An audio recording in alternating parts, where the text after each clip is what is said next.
I had no room left for fear. When someone has been buried alive by a lie, the only pain that remains is the silence they choose for themselves. And I, Abigail Callahan, had been silent long enough. On Monday morning, I walked into a lawyer's office in downtown Vancouver with a thick briefcase and a face void of emotion. The office was small, simple, but tidy.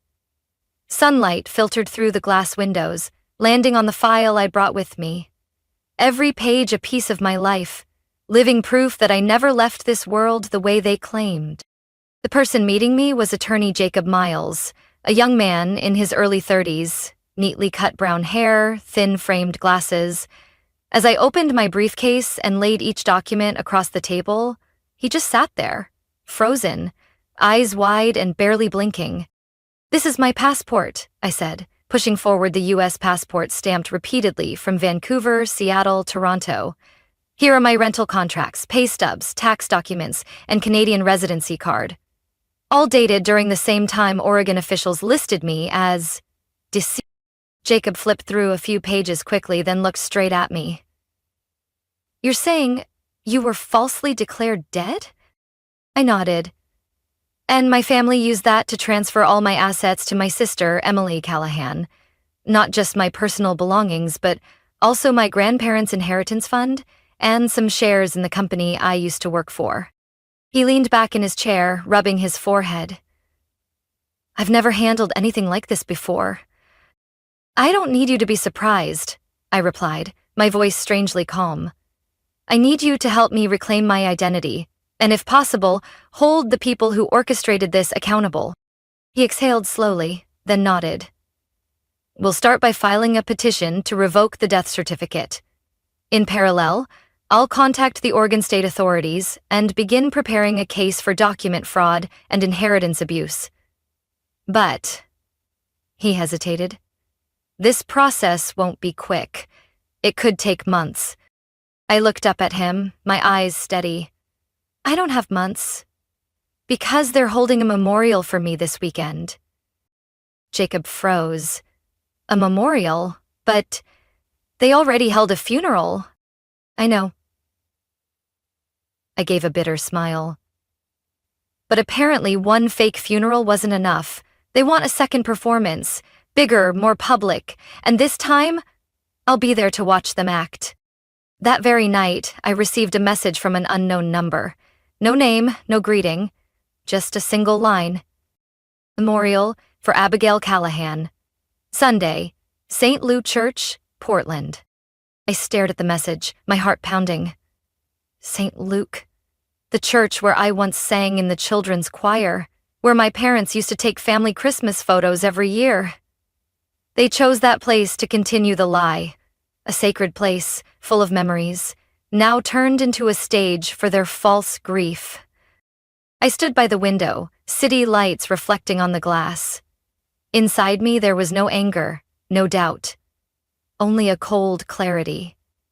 I had been discarded, erased, replaced, but now I would return. Not to apologize, not to plead.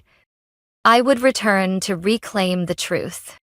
I hired a freelance journalist who had reported on complex inheritance lawsuits. I gave her every document, from the forged death certificate to the illegally transferred estate records.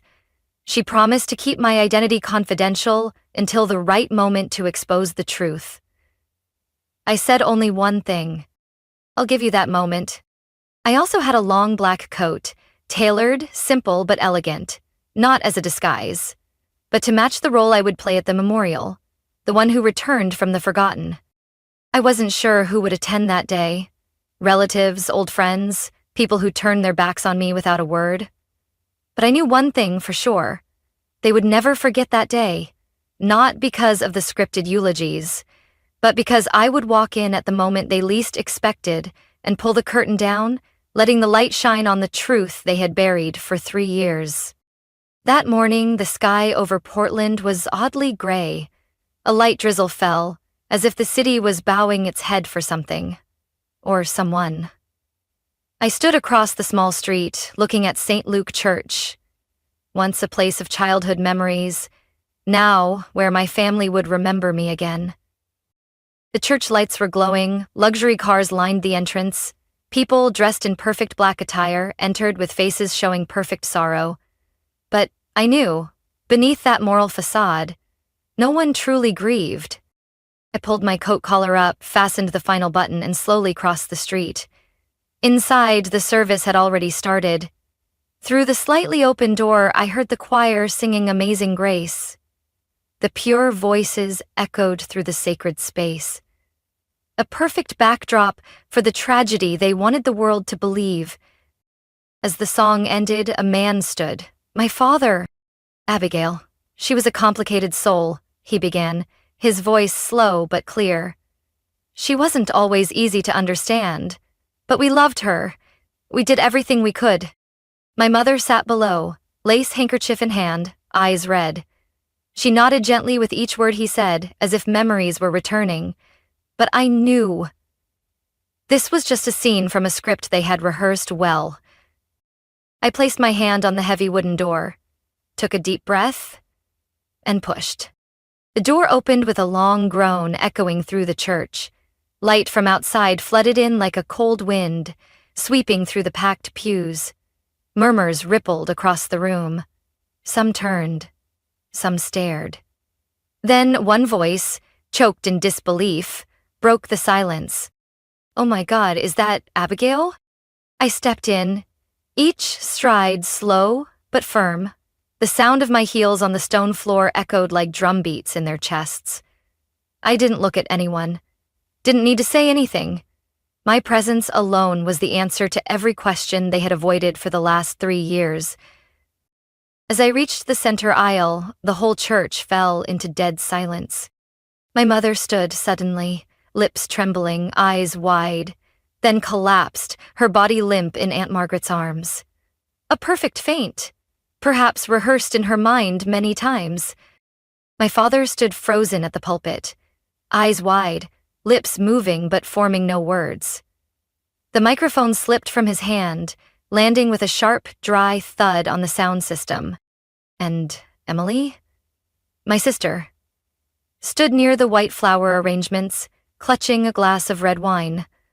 When our eyes met, I saw it clearly. Fear. Real fear, not an act.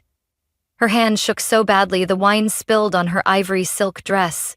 A red stain spread like blood across the fabric. I stepped onto the platform, stood exactly where they had just said goodbye to someone still breathing. I turned, faced the crowd. Faces I never thought I'd see again. I didn't need to shout. I didn't need tears.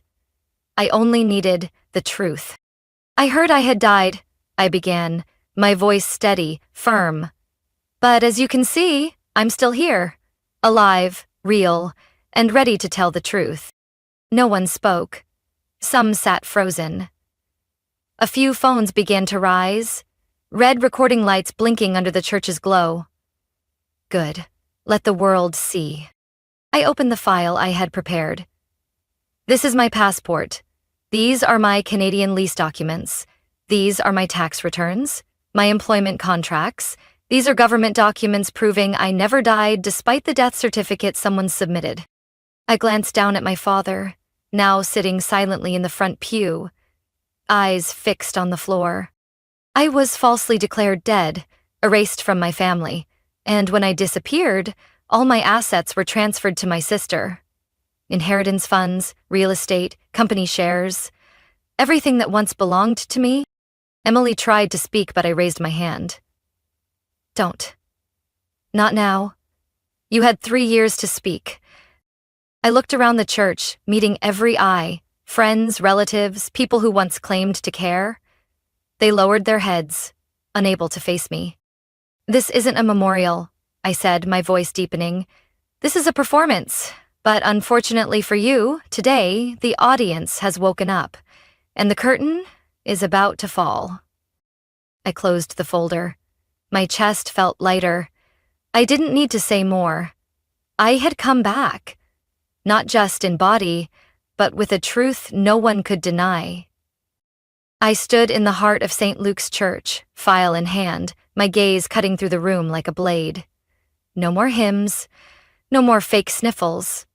Only the suffocating silence of people dragged out of a dream they thought they controlled. I held up the documents, my voice sharp and deliberate, each word sinking deep into every soul in the room. There was no car accident in Spain, no highway collision, no brain trauma, and certainly no death of Abigail Callahan.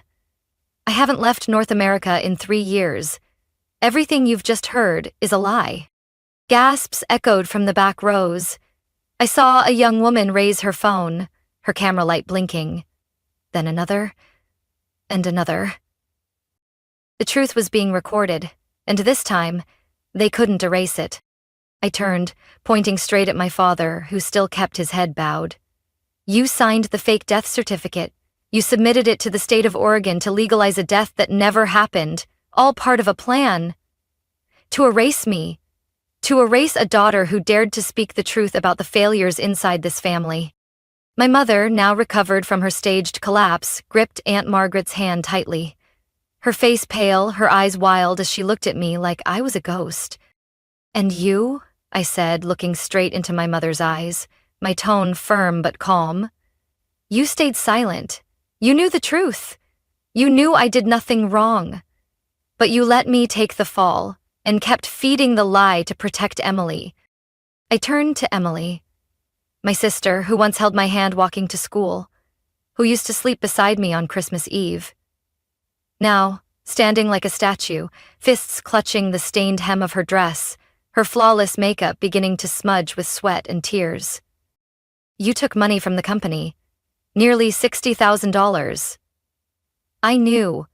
Our parents knew. But instead of owning up, you blamed me, and they chose to erase me, like I never existed. No one responded. No one dared. I took a deep breath, opened the second folder. Inside were copies of the death certificate, asset transfers, government-issued identity verifications from Canada, bank statements, all neatly arranged, stamped, signed. Not speculation, evidence. I'll be submitting these to federal court and the Multnomah County Prosecutor's Office, I continued. Forgery. Financial fraud. Exploiting a dead person to seize assets. And if you're lucky, Emily, maybe you'll get to keep a few pairs of shoes before selling everything to pay it back. Gasps erupted behind me. Aunt Margaret whispered, This can't be real. I turned and looked directly at her. It's real, more than anything that's ever happened in this church. At that moment, a man stood up. My Uncle Frank, my father's younger brother. He stepped forward, staring at me in shock. Abigail, we truly... No one called to check on me. I cut him off. No one texted, no one emailed. One message. One. But instead, you all stayed silent. And that silence makes you complicit. I placed the final folder on the pulpit, gave a small nod. This is everything I need. The rest, I leave to the law. I stepped down the stairs, walking the center aisle. Every eye followed me. Some stunned, some averted, some still recording, following every step like a real-life documentary. When I pushed the church doors open, the afternoon light hit my face. I didn't look back. I didn't need to, because behind me, the curtain of lies had fallen. And I knew, from that moment forward, they could never put the play back together. The last light of the afternoon poured down the steps of St. Luke's Church as I walked outside. The breeze carried the scent of fresh grass and the musty wood from the old saint statue by the yard, but I felt nothing except the relief spreading through me. Light as if a stone had been lifted from my chest after 3 crushing years. Behind me, the church door hadn't yet closed. I heard the shuffle of feet, chaotic whispers, and someone crying. Maybe my mother, maybe Emily. But for the first time in years, I didn't look back. I didn't need to know what they thought, didn't need to hear whatever story they'd invent to justify what they'd done. What needed to be said, I'd said. What needed to be proven, I'd proven. The rest now belongs to justice. The next day, I sat in attorney Jacob Miles's office, the marks from my heavy briefcase still faint on my hand. He carefully filed each document into labeled folders, nodding as he checked each seal and signature. "Everything's in order," he said calmly. "The petition to revoke the death certificate has been submitted to the state court, along with lawsuits for document fraud, asset seizure, and false reporting." I nodded, saying nothing. What I felt now wasn't triumph. It was release. Jacob looked up at me. "You know, not many people have the courage to face down their whole family, especially after what they've done." I smiled slightly. I didn't come back to be a hero. I just didn't want to be buried under something that wasn't true. 2 weeks later, I received a notice from the Oregon Department of Vital Records. The death status had been revoked, my identity fully reinstated. A simple name, Abigail Elise Callahan, was finally back in its rightful place in the system, no longer stamped deceased. The news spread faster than I expected. The church video was shared on social media, clipped into segments, going viral under the title, "The Woman Who Walked into Her Own Memorial and Exposed a Family Secret." Over 1 million views in just 3 days. People reached out to me, some with admiration, others with doubt, some reporters requesting exclusive interviews. I declined them all. I didn't want fame. I just wanted peace. The official investigation launched at the beginning of the next month. The Multnomah County Prosecutor's Office summoned my father, my mother, and Emily for questioning. Bank accounts were frozen, property transfers reviewed. What they once thought would stay hidden forever was now in the hands of the law. I didn't attend the first hearing. My lawyer said I had the right to, but I was too tired of the stares. The justifications, the cycle of false morality. Instead, I returned to Vancouver, the city that saved me when the world turned its back. I walked into the bookstore where I used to work and hugged the owner, Mrs. Ruth, the woman who once kept my first handwritten job application. "You came back," she whispered, eyes glistening. "No, I never left," I replied. "I rented a new apartment, smaller, quieter, with a balcony facing the river. Each morning I made coffee, watched the sunlight glimmer on the water, listened to soft classical music. No more nightmares, no more dreams of being chased by the past." I didn't return to forgive. I didn't need their late apologies, because forgiveness is a gift, and none of them deserved it. I came back to reclaim my right to exist. And for the first time in years, I felt truly alive. My story isn't just about reclaiming an identity. It's a reminder that truth always matters, even when buried the deepest. In a world where someone can be erased with a lie, the most important thing is not to let yourself disappear from your own life. I didn't return for revenge or approval. I came back to prove that my existence is real, and I deserve to live it, on my own terms. What do you think about Abigail's story and the choices she made? Share your thoughts in the comments below. Don't forget to follow the channel for more emotional and unexpected family stories. I was just about to make coffee when my phone buzzed. The screen lit up with the name I hadn't seen in ages, Mrs. Helen Dorsey, our former neighbor from Oregon. My heart skipped a beat.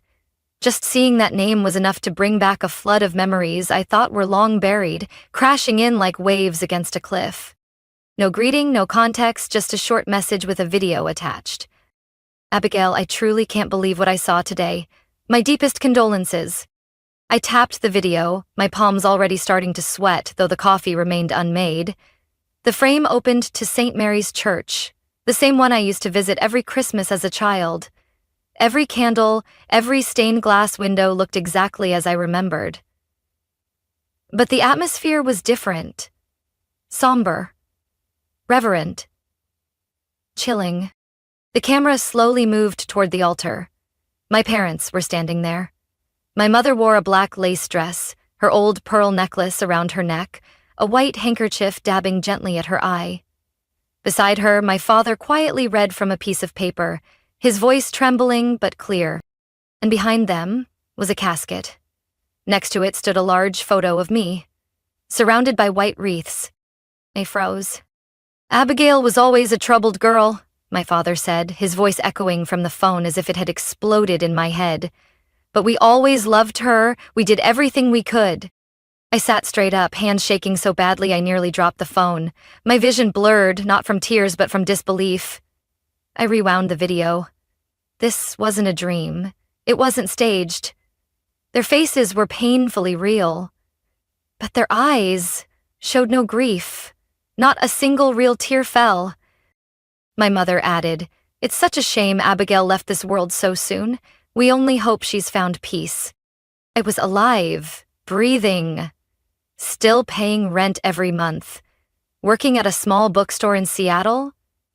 And yet, they held a funeral for me? I stared at the video, a chill crawling up my spine. This couldn't be a mistake. I hadn't gone missing, hadn't had an accident, hadn't experienced any major event that would lead people to think I was gone. This was intentional. I set the phone down, but my eyes didn't leave the screen. The pews were packed, everyone dressed in black. I recognized faces from childhood. My old piano teacher, the former gardener, even Uncle Roy, who hadn't left the state in over 20 years. Everyone believed I was dead. Not one person called to verify. No one messaged. Not a single question. I wasn't just erased from the family. I was buried alive. I slid down onto the kitchen floor, breath unsteady, the organ music from the funeral video still echoing in my ears. I kept replaying the clip, like I was searching for a loophole, a sign that this was all a misunderstanding. But there was none. This was a story. Crafted, careful, deliberate. And at that moment, one thing became clear as sunlight streaming through a window. This wasn't an accident, this was a choice. I used to believe that family was the one thing in the world that would never turn its back on you.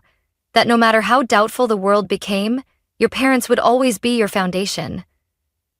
But 3 years ago, that belief was shattered by a single, cold, merciless phone call. Back then, I was working at the architecture firm my family had founded in ADS in Portland, Callahan and Hart Design, where my father, Richard Callahan, was the CEO, and my mother, Judith, handled the finances. I was a project coordinator. Hardworking, discreet, never had any major missteps. Everything seemed fine until one day, the end-of-quarter balance sheet turned into a nightmare. $63,000 had disappeared from the project operations fund. It wasn't enough to ruin the company, but it was enough to send everyone into a panic. I remember the emergency meeting clearly. My father holding the bank statement, his face heavy as stone. My mother said nothing, just looked at me like she already knew the answer. "Abigail," he said, each word weighed down. "Is there something you need to confess to us?" I stared at them, stunned. "What do you mean?" "I didn't do anything wrong."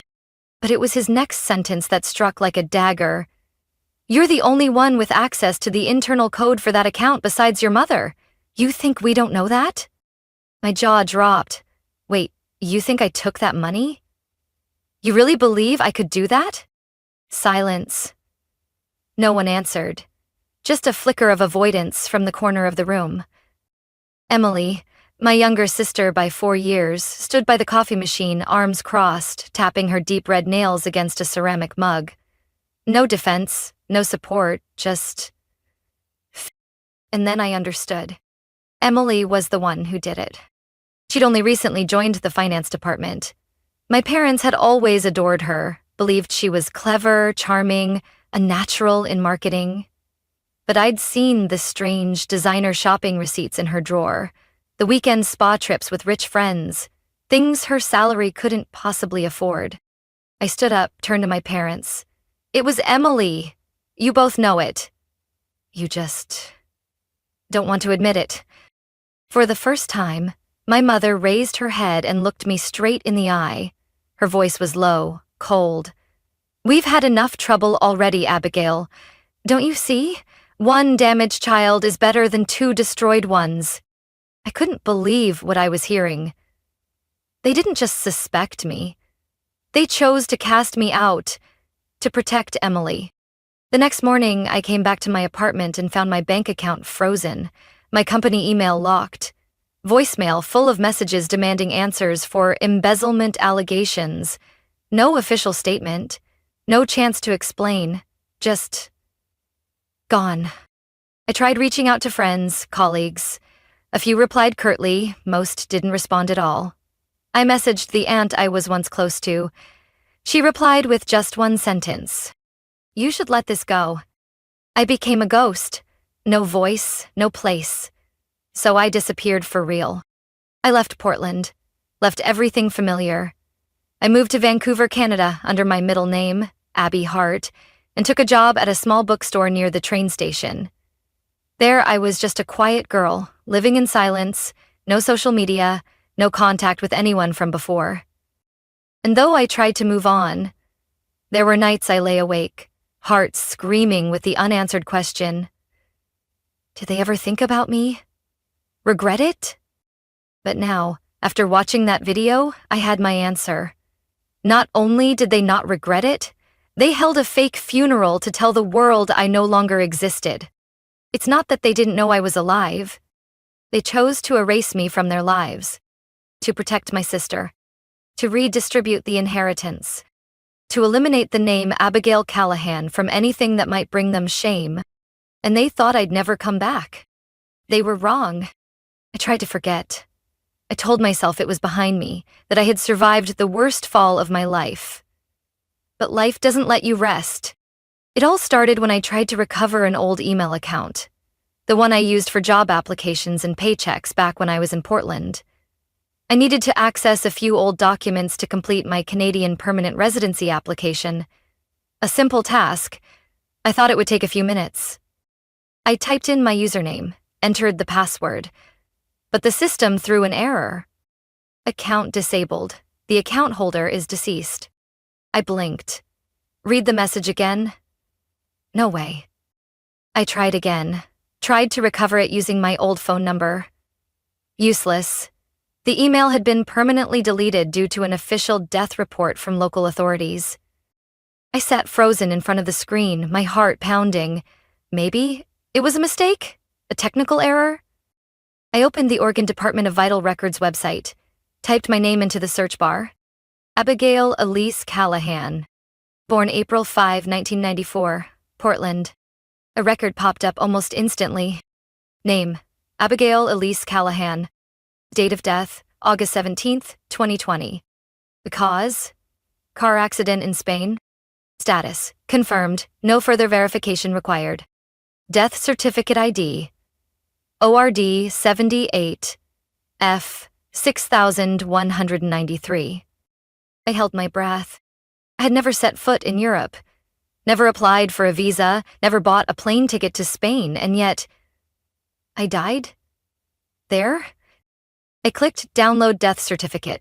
A PDF opened, complete with seals, ID numbers, and an electronic signature from a coroner, confirming I died of a traumatic brain injury in a collision on a highway near Barcelona. It didn't sound right, but who needed a perfect truth anyway? My throat went dry as I read. I couldn't even blink anymore. This wasn't just a misunderstanding. This was a deliberate fabrication. Someone had created my death, with detailed information, context, even a specific location. And worse, they had fooled the government. I jumped out of my chair. My hands trembling, I pulled out my old personal file. U.S. passport, Canadian ID, health insurance card, rental contract in Vancouver, pay stubs. Everything with clear dates from 2020 to now. Nothing showed I'd ever left North America, let alone died in Europe. I opened a map, zoomed in on the highway near Barcelona, the place listed as where I died. A small coastal town, population under 4,000, no U.S. embassy, no major hospital. The perfect place to stage something. The question looped in my mind like a broken clock hand. Who did this? Why go that far? This wasn't just about cutting ties or removing me from the family. This was about erasing me from the world. Then I remembered my mother's eyes when she said, "Undamaged child is better than two." I no longer had any doubts. My parents, Emily, they planned this, not just to erase me from their lives, but to benefit from my disappearance. I opened my laptop, logged into the Oregon State Property Management System, searched my name, and my heart dropped out of my chest. Every asset under my name, including the trust fund from my grandparents' life insurance and partial ownership in the company, had been fully transferred to Emily Callahan. Date: February 2021, 6 months after my death. This wasn't just personal betrayal. This was a massive asset transfer, legally processed under my name. I sat in the dark. My tiny apartment suddenly felt colder than ever. Outside the window, Vancouver was settling into winter, light snow drifting down, but the chill in my chest was far worse. They buried me with a story. Now I had to dig myself out. I thought I had braced myself for everything, that nothing could surprise me after learning I'd been erased so blatantly. Then I opened Instagram. Not mine. That account had long been deleted. It was Emily's. She had just switched her profile from private to public, and the algorithm had accidentally pushed one of her posts into my search while I was looking up Callahan information. One tap, and the truth rushed into my eyes like an undertow. The first line in her bio took my breath away. Newlywed, living fully, loved by those who always believed in me. Emily's page was filled with photos from a lavish wedding in Charleston, South Carolina. Golden sunlight pouring over long white-covered tables, a towering crystal champagne display, heart-shaped floral arches among ancient oaks, golden lanterns, a shimmering mermaid-style gown, blush-toned bridesmaid dresses, all staged like a dream I was never invited to. I scrolled through every photo. In the middle, one image hit me like a punch. My father, Richard, standing next to the groom, holding a microphone, beaming. The caption read, "For the daughter who always made us proud." I reread it over and over. Not for me. The one who used to wake up early to make coffee for my mom, worked extra jobs to pay for college, stepped in at the office when staff was short. But for Emily, the one who stole money, spun lies, and then went on living like I'd never existed. I kept scrolling. The next photo showed a hand with a massive diamond wedding ring. Below it, a "Thank you to our beloved parents" for funding the entire wedding, including the new home they had just moved into in Lake Oswego, one of the most upscale neighborhoods in Portland. I reopened the property records, this time checking real estate ownership. That house had once been registered under my name by my father, part of an investment he promised to give me as a reward after I'd completed my MBA. Back then, I declined to take it right away because I wanted to earn it myself. Now, it belonged to Emily Callahan Hart. Legal owner, transferred 9 months after my death certificate was issued. I checked the linked bank accounts listed in the family inheritance disclosure. Once again, my name was gone. In its place was a brand new hyphenated name, Emily Elise Callahan Hart, listed as the sole beneficiary of the Internal Scholarship Fund, the joint investment account left by our grandparents, and even a life insurance policy I didn't know existed. I sat there, numb, my whole body frozen. One thought began looping in my head. They didn't just replace me. They rewrote everything so I had never existed. I was once the designated heir. I was once chosen by my grandparents to hold the majority of the savings meant for future generations. I was once promised a managing partner role when my father retired. And now, everything belonged to Emily. I didn't see a single photo of me, not one mention, not even a "wish she were here." Aunt Margaret, who used to send me Christmas cards every year, stood beside my mother, smiling. My cousin Dean was clinking wine glasses. The whole family. Happy, joyful, as if I had never been one of them. And what crushed me the most was when I zoomed in on a photo taken during my father's speech. Behind him was a large screen showing the bride's life moments. I saw one image. I recognized it instantly. It used to be a photo of me at age 8, sitting in the backyard garden, grinning. But it had been edited. My face had been replaced with Emily's. Sloppily done, but just convincing enough to fool an outsider. I wasn't just forgotten. I was erased from history. Memories, assets, bloodline, all now carried Emily's name.